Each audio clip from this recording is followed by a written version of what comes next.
L'entrepôt du bricolage, filiale du groupe Samsey, vous présente Si on parlait.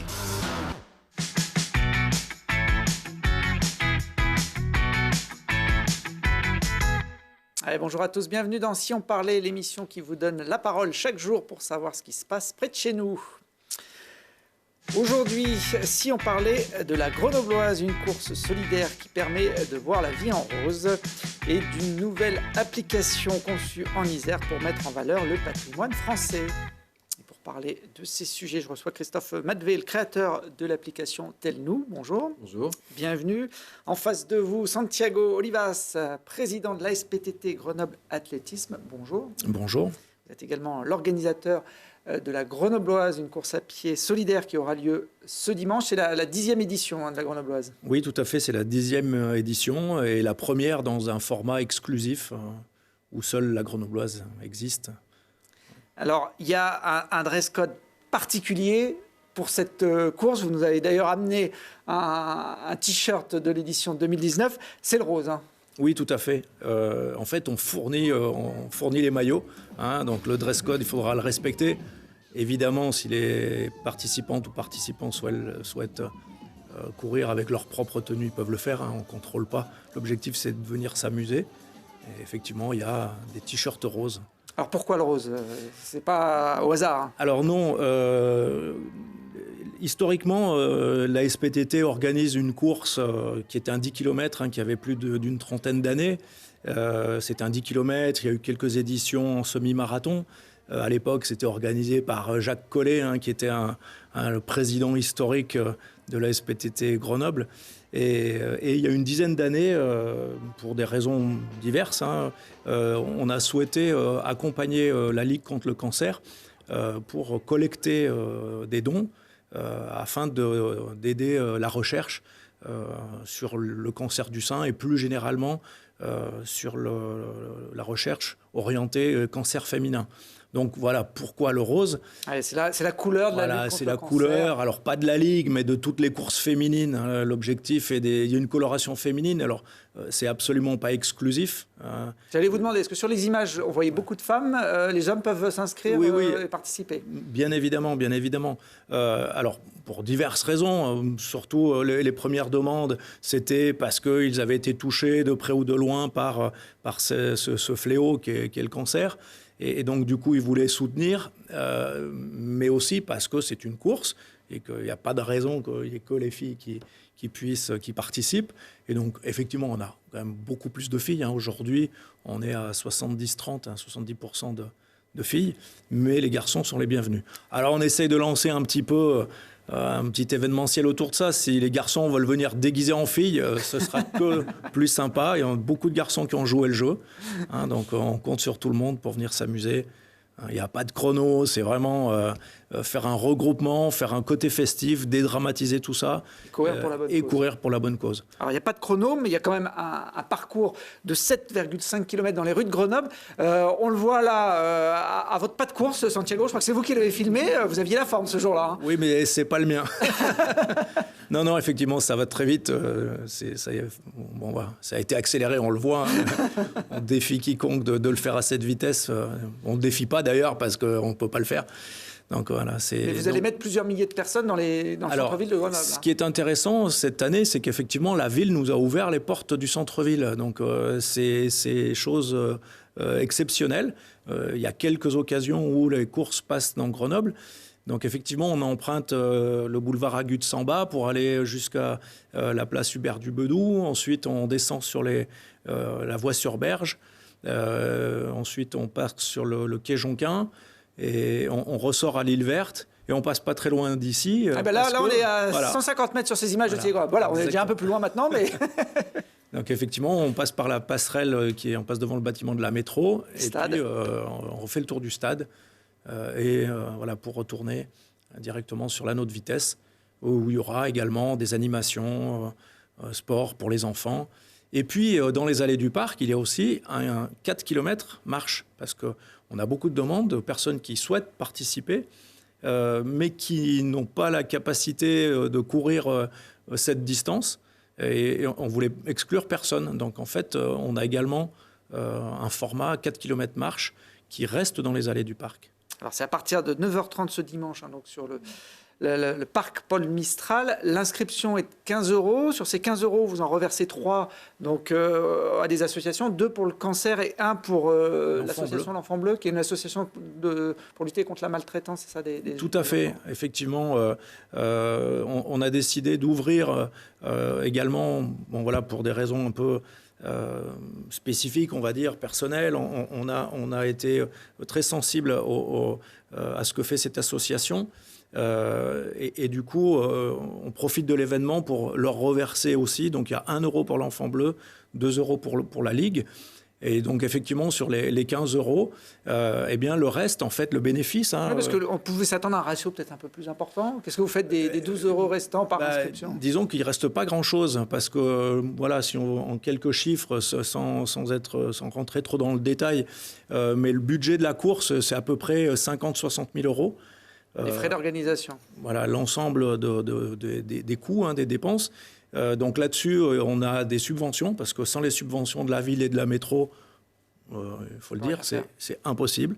Il y a également une mise à disposition. La ville nous met à disposition des installations, le Palais des Sports, pas le Palais des Sports, pardon, la Halle Clémenceau, le Palais des Sports, c'était l'année dernière. La Halle Clémenceau, du matériel, de la sécurité, parce qu'il faut complètement sécuriser le parcours, donc c'est des budgets extrêmement lourds. Et donc au final, parce qu'une fois qu'on a effectivement le matériel, la sono, la com, pour organiser un tel événement, qu'est-ce qui reste ? Il reste chaque année entre 6 et 10 000 € pour l'association, parce qu'effectivement, on est quand même un club de sport, la SPTT Grenoble, et pour boucler notre budget, il nous faut sortir quelques bénéfices de cet événement, parce que sinon, voilà. C'est déjà en tout cas un beau montant reversé à ces deux associations. J'espère qu'il y aura du monde ce dimanche. On peut encore s'inscrire sur place, mais je crois que les inscriptions en ligne, c'est jusqu'à la fin de semaine sur le site. Jusqu'à vendredi midi, les inscriptions en ligne. Et je précise, lors de l'inscription, vous pouvez aussi faire un don sur lequel l'organisation, la SPTT, ne prend rien. C'est pas comme l'inscription où on reverse une partie. Le don est totalement reversé à la Ligue. Et l'année dernière, on a réussi à collecter quasiment 1 millier d'euros, donc uniquement dons complémentaires. Donc l'année dernière, on a reversé. L'événement a permis de collecter quasiment 4 000 €. Donc, lagrenobloise.com pour aller sur le site internet d'ici la fin de semaine. Vous parliez de votre club qui n'organise pas que cet événement, qui fonctionne tout au long de l'année. Ça fait partie des grands clubs français, la SPTT Grenoble Athlétisme, qui est englobée aujourd'hui dans l'entente athlétique de Grenoble. Dans quelques jours démarrent les championnats du monde d'athlétisme au Qatar. Il n'y aura pas de Grenoblois cette année sur cette compétition. Non, on n'aura pas de Grenoblois. Non. Le dernier Grenoblois qui a participé à un événement mondial, c'est Bastien Oseille, on va dire dans l'élite française. Et depuis... on n'a pas de relève. Bon, il y a des jeunes derrière. Oula, si je dis on n'a pas de relève, je vais me faire tirer les oreilles. Pas encore au point d'aller sur un événement aussi important. Mais effectivement, ils sont pas prêts. Ils travaillent. Et justement, je profite de ce micro qui m'est tendu. Effectivement, ils travaillent, mais on travaille dans de très mauvaises conditions.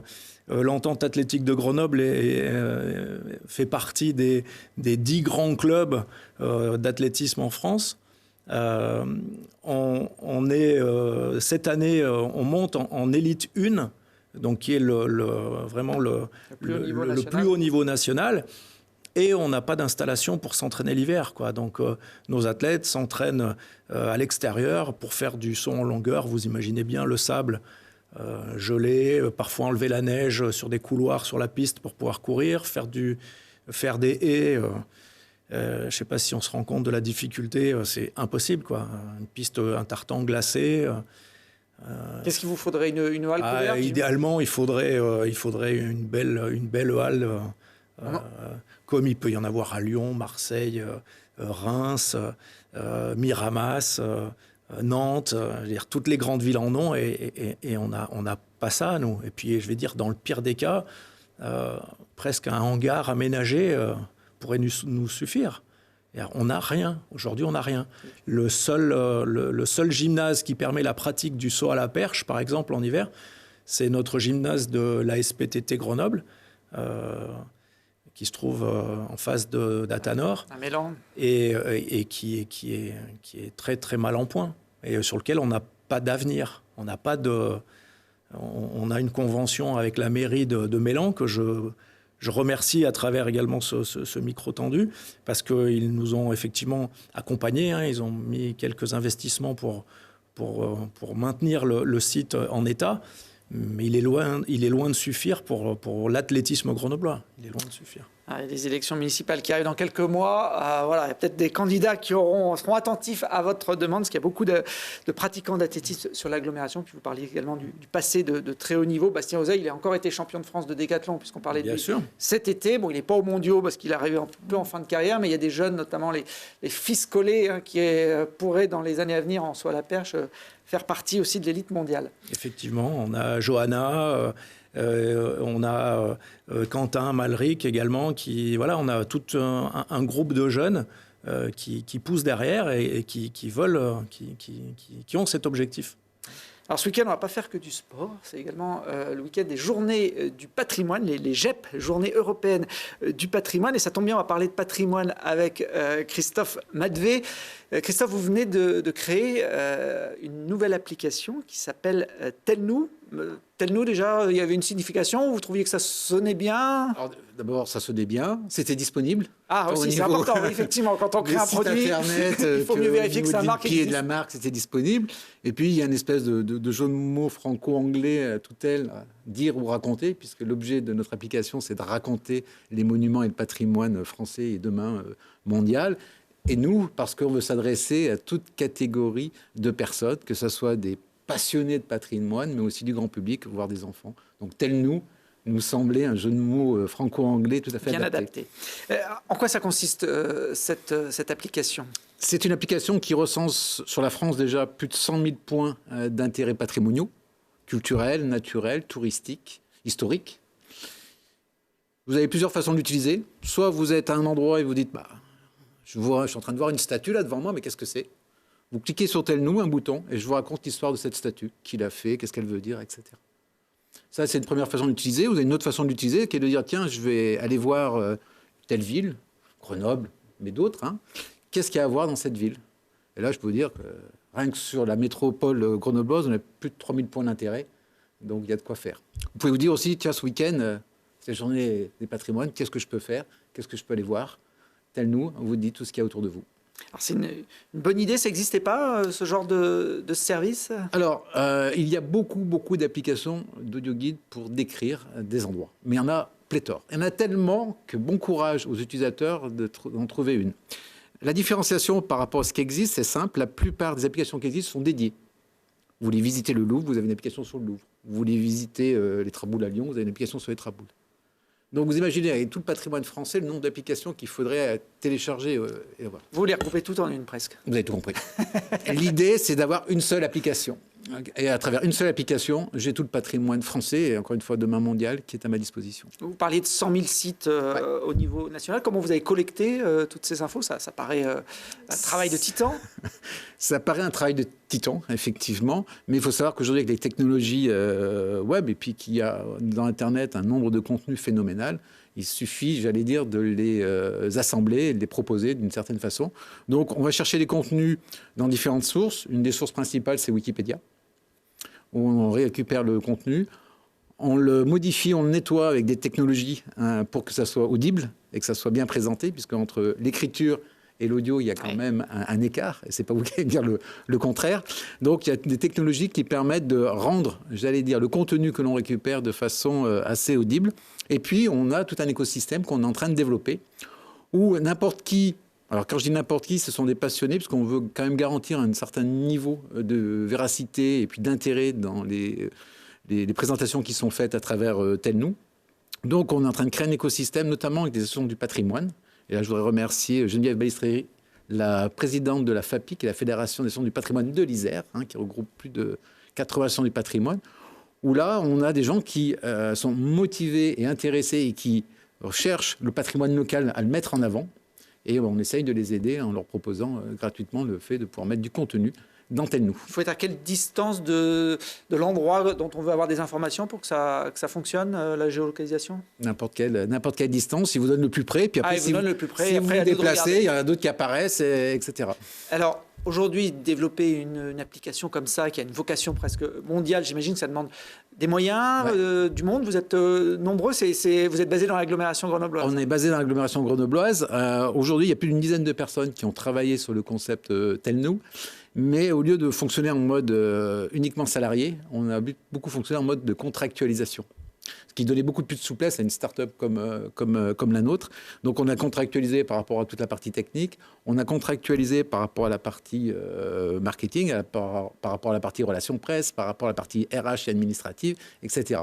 Pour garder, j'allais dire, au niveau interne, uniquement la partie direction générale, mais aussi la partie marketing web, qui est pour nous essentielle pour faire connaître l'application. C'est téléchargeable gratuitement pour l'utilisateur. Vous, comment vous rémunérez? Il y a un modèle économique derrière, j'imagine. Vaut mieux si on veut... si on veut être pérenne. Si on veut être dans le temps. Vous êtes peut-être un grand philanthrope. Là, pour le moment, effectivement, on est dans l'investissement. Donc, aujourd'hui, on investit beaucoup là-dedans. Mais c'est vrai que les perspectives sont assez importantes. Globalement, on a deux types de business model. Un premier business model qu'on va appeler B2B, c'est-à-dire vente à des professionnels. Les professionnels étant ceux qui veulent mettre en place un circuit. Parce que autant mettre du contenu, c'est gratuit, mais réaliser un circuit de découverte, mettre en avant, etc. C'est un service supplémentaire. C'est un service supplémentaire et on offre des interfaces où le client, par exemple, je sais pas, la ville de Grenoble pourrait être intéressée, l'office du tourisme ou un musée pourrait être intéressé pour elle-même être libre pour créer ses propres parcours. Et donc les mettre à disposition du grand public. Et là, on a quelques, effectivement, technologies qui nous distinguent de nos confrères, qui nous permettent d'avoir, effectivement, un avantage concurrentiel aussi à ce niveau-là. Donc, ça, il y a toute une partie du business qui est sur cette partie-là. Il y a une deuxième partie, c'est de faire participer les utilisateurs. On va être dans un modèle freemium. Ce modèle freemium, c'est quoi? C'est qu'effectivement, l'application est gratuite et vous pouvez l'utiliser gratuitement. Mais si vous voulez des services supplémentaires, il faudra vous abonner pour avoir services supplémentaires. Telnou, donc ça se lance, on peut dire, en ce moment, puisque l'application... On a ouvert fin juin. Et en 2 mois à peu près, on a eu plus de 15 000 téléchargements, ce qui est pour nous colossal, en plus dans la concurrence qu'il y a aujourd'hui sur ces applications-là. Donc c'est très intéressant et très motivant pour nous, sachant qu'un autre élément qui est assez intéressant, la durée de vie d'une application normalement touristique dans votre téléphone, c'est 24 heures. Ah oui. Vous la prenez et puis vous l'enlevez. Et nous, on a ce qu'on appelle un taux de rétention dans notre métier, c'est la conservation, qui est aujourd'hui plus de 70%. Donc c'est que ça plaît aux utilisateurs qui ça plaît et ils réutilisent. On parlait des journées du patrimoine, un petit coup de cœur pour ce week-end ici en Isère, parmi vos 14 000 points référencés. Dans l'Isère, il y en a plein, mais forcément, aujourd'hui, mon coup de cœur, ça serait pour le musée de la chimie de Jarry, parce que d'abord, c'est un musée que j'ai découvert à travers Telnou. C'est un magnifique musée qui est vraiment fait pour tout. On découvre un métier industriel, un métier local aussi, et l'origine de la chimie autour de Grenoble. Et en plus, ils ont pas dire la gentillesse, mais quand même de mettre en avant Telnou, puisque nous avons audio-guidé. C'est le premier musée que nous avons audio-guidé complètement, avec une nouvelle technologie. C'est celle-ci, basant sur des petites bandes qu'on appelle des beacons, et qui vous permet, au fur et à mesure que vous progressez dans le musée, de découvrir et de vous expliquer ce que vous voyez dans le musée. Vous n'avez plus besoin de taper un numéro, vous baladez et automatiquement le contenu vient à vous. Eh ben voilà, si vous voulez tester la technologie Telnou et profiter des journées du patrimoine, le musée de la chimie est évidemment ouvert ce week-end, comme beaucoup de lieux isérois. On va rester dans le patrimoine avec la carte blanche de cette émission, puisque Élise, qu'on accueille, connaît très bien le patrimoine local. Bienvenue, Élise. La carte blanche est une nouveauté de notre saison. On laisse un coup de cœur soit aux journalistes de la rédaction, soit aux chroniqueuses des mondaines, qu'on a eu le plaisir d'avoir l'an dernier et qui reviennent également. C'est la première, d'ailleurs, Élise, de la saison pour les mondaines. Avant ça, j'ai envie de te faire réagir sur les propos de Christophe, parce que tu es aussi guide touristique, tu travailles au sein de l'Office du tourisme. Alors, cette appli, bonne idée ou mauvaise idée pour les professionnels que tu représentes ? En tant que professionnel, en tant que guide conférencier, c'est compliqué de se positionner parce qu'on est un métier en danger. Donc forcément, ce genre d'application peut sembler être une mauvaise idée. Après, à voir, moi je suis quelqu'un de très ouvert, très curieuse, donc à tester, à voir. Christophe, du piquez pas un peu son job, Élise? Alors, moi, Oui, je pense au contraire. D'abord, rien ne remplace une visite humaine. Pourquoi? Parce que vous avez un contenu qui est adapté, vous avez une histoire, vous avez une émotion qui passe, rien ne remplace une visite humaine. La problématique, c'est que les visites faites par un guide dans les visites représentent très peu. Le deuxième élément qui est important, c'est qu'il faut donner envie aux gens. Et je pense qu'une application comme nous donne envie de mieux connaître. Et quand on veut mieux connaître, on revient vers des guides. Aujourd'hui, par exemple, dans les musées, il n'y a plus le débat entre audio guide et guide humain. Il y a les deux.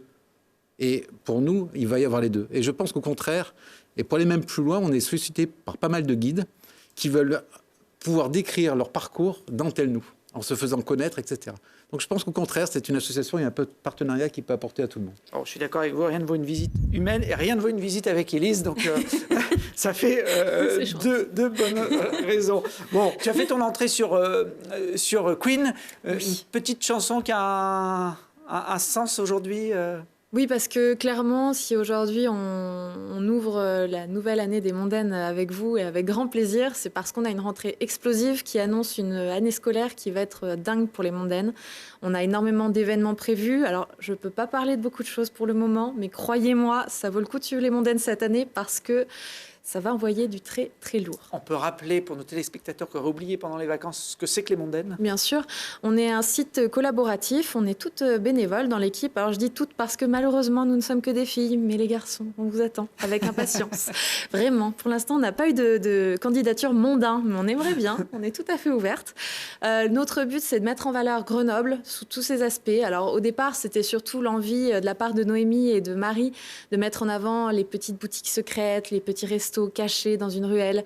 Et maintenant, ça s'est ouvert. Et justement, le nouveau site qu'on vient de mettre en place, après un énorme travail cet été de la part de Noémie en particulier, l'idée, c'est d'ouvrir encore plus, d'aller encore plus loin. Et on a la chance d'avoir un super outil maintenant. Le nouveau site est vraiment super beau. Et voilà, en gros, on était un petit blog. Là, on grandit. On devient un beau site qui a pour vocation de devenir vraiment un guide à part entière. Alors, on a des nouvelles catégories. On a toujours, évidemment, les restaurants, les bars, la mode. Mais on va être plus spécifique maintenant aussi dans la décoration, le bien-être. Mais surtout, je sais que ça, c'est des catégories qui t'intéressent. Alors, on a utilisé des anglicismes parce que c'était plus court, simplement, et que les catégories, sinon, avaient des noms trop longs. On appelait ça food et green. Donc, très angliciste. Je sais. En gros, food, c'est pour le local. Green, c'est pour l'écologie. Alors, on voit d'ailleurs là, quelques images de la page Green. Je suis allé voir quand même de quoi vous pouviez parler sur ce terme. Et effectivement, il y a beaucoup d'initiatives sur l'agglomération grenobloise qui prennent en compte l'environnement. Là, on voit par exemple l'association Cultivons nos toits qui fait pousser des plantes sur le toit de la casemate sur les quais de l'Isère. Le choix des adresses, il est libre ou il est un peu contraint par des contraintes financières, des pubs, etc.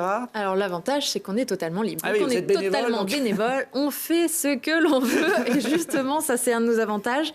Ça veut dire qu'on se réunit à peu près tous les trimestres, on se fait petit restaurant ou un petit bar, c'est toujours très sympathique. Je pense que c'est bien d'être chez les mondaines. Et là, on présente nos adresses en fonction de si ça rentre dans le choix éditorial, parce qu'on essaye quand même d'être un peu cohérente dans ce qu'on propose. On la traite ou on ne la traite pas. L'avantage, c'est qu'avec le nouveau site et notre Instagram qu'on développe plus, on va pouvoir être plus souple aussi à ce niveau-là. On va avoir des très gros articles, des petits articles, et puis aussi, pour l'actualité notamment, on va pouvoir utiliser notre Instagram. Et donc ça va être génial, justement, pour ça. Ce qui veut dire que quand vous nous proposez le meilleur burger de Grenoble, on peut vous faire confiance. C'est le Black Rhino. Voilà, si on en croit les mondaines, elles l'ont choisi avec leur cœur. Bon, c'est une appli qui pourrait peut-être intéresser Christophe, de détecter quand on se balade dans les rues de Grenoble les bonnes adresses des mondaines. On passe devant un resto et là ça bip. On nous dit là c'est une bonne adresse. Vous pouvez y aller les yeux fermés. Voilà, il y a peut-être une connexion à faire dans vos technologies. Il y a une rubrique qui s'appelle Les bons plans dans Tel Nous, et qui met en avant justement les restaurants ou les éléments qui ont quelque chose de particulier au niveau gastronomique. Et ben voilà. On va voir si ça match. On va en discuter. En plus, il connaît très bien une des mondaines, Marie, donc... il y a déjà des connexions. Alors. Bon, il y a du neuf aussi dans l'équipe en ce début de saison. Oui, tout à fait. On a notamment recruté une certaine Sarah, qui est wedding planeuse sous le nom de Darling Folk. Et elle, en l'occurrence, elle va s'occuper de la rubrique wedding, de la rubrique mariage. Donc, je ne sais pas si vous avez des plans, mais en tout cas, messieurs, si vous avez besoin d'adresses, vous avez tout ce qu'il faut grâce à Sarah. Mais ce qui est bien, c'est que si ce sont des adresses plutôt spécifiques mariage, ce sont aussi des adresses qu'on peut utiliser dans d'autres occasions. Et là, par exemple, Sarah, elle nous a présenté un concept super sympa qui s'appelle Firsty et qui, tout simplement, propose des cocktails sur mesure pour vos événements. Vous les appelez, ils viennent. Alors, soit avec une petite caravane qui a été toute refaite, qui est super jolie, soit ils font un bar eux-mêmes et ils vont vous servir des cocktails comme vous le souhaitez. Vous pouvez créer des recettes et c'est vraiment un concept, une idée super sympa. Nous, on a adoré et on a tellement adoré on les a choisis pour notre premier événement de l'année. Alors, je porte fièrement la preuve de ce premier événement puisqu'aujourd'hui, c'est le lancement officiel de nos t-shirts. On a la chance d'avoir collaboré avec Lannoy, que vous connaissez peut-être. Ils ont lancé des t-shirts on en avait parlé dans cette autour de émission Grenoble il y a un an à peu près. Et on s'est assez vite rapprochés. On s'est dit qu'il fallait qu'on fasse quelque chose ensemble. Donc, on s'est rapproché de 2 illustratrices grenobloises. Alors, Anna MKO et ma préférée, très personnellement, Flore Enoch, que vous connaissez peut-être pour ses illustrations sur les boîtes de Comme des tisanes de l'herboriste du temps des fées. Et du coup, donc ça, c'est le dessin de Flore Enoch. Alors, des dessins à notre image, fun, décalés, originaux, mais surtout complètement fous amoureux de Grenoble. C'était vraiment notre envie principale. Et du coup, on avait envie de fêter ça. Pour fêter la rentrée et nos t-shirts dont on est très, très fiers, on vous invite tous invités jeudi soir, jeudi 19 septembre à 19h à Petit Shirt, justement, rue La Canale à Grenoble. On va faire une énorme soirée avec les cocktails de Firsty, les t-shirts de Lannoy et puis les mondaines avec leur gentil sourire. En chair et en os. Voilà, l'idée, ce sera de lancer cette rentrée qui est particulièrement intense pour nous. Bon, fais attention parce que passer un appel comme ça à la télé, il peut y avoir du monde. Mais bon, tu prends tes responsabilités. Ce jeudi soir, chaque mondaine a une casquette. Et toi, c'est plutôt la casquette culture. Oui, tout à fait. Moi, c'est plutôt la mondaine culture. Et c'est pour ça que dans le nouveau site, je suis contente. On a une nouvelle catégorie par quartier qui permet de centrer plus spécifiquement chaque adresse dans un quartier. Alors, plutôt centre, évidemment, mais on est aussi sur le reste de l'agglomération et parfois même plus loin. Et moi, mon bébé, ma catégorie...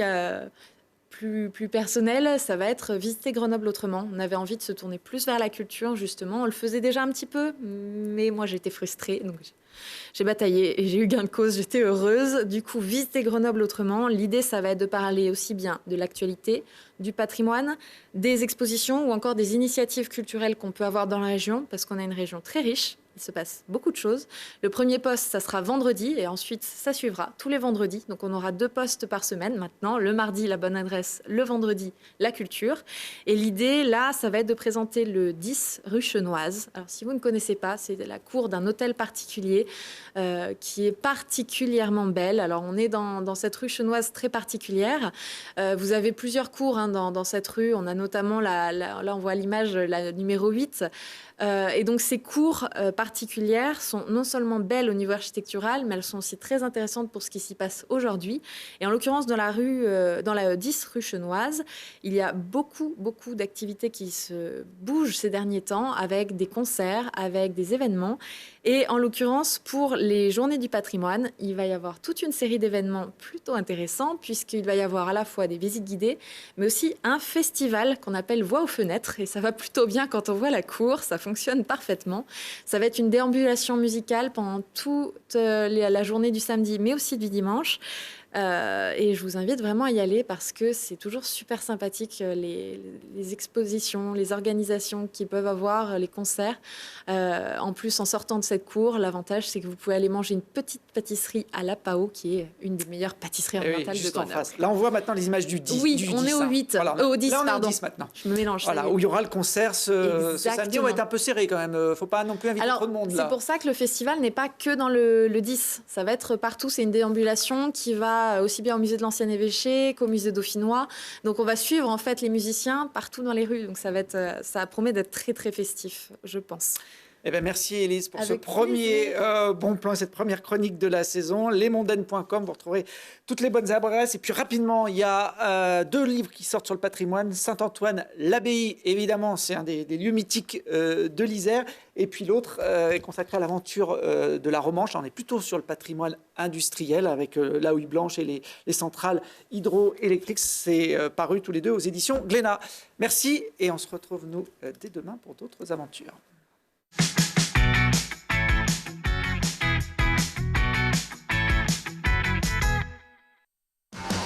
L'entrepôt du bricolage, filiale du groupe Samsé, vous a présenté Si on parlait.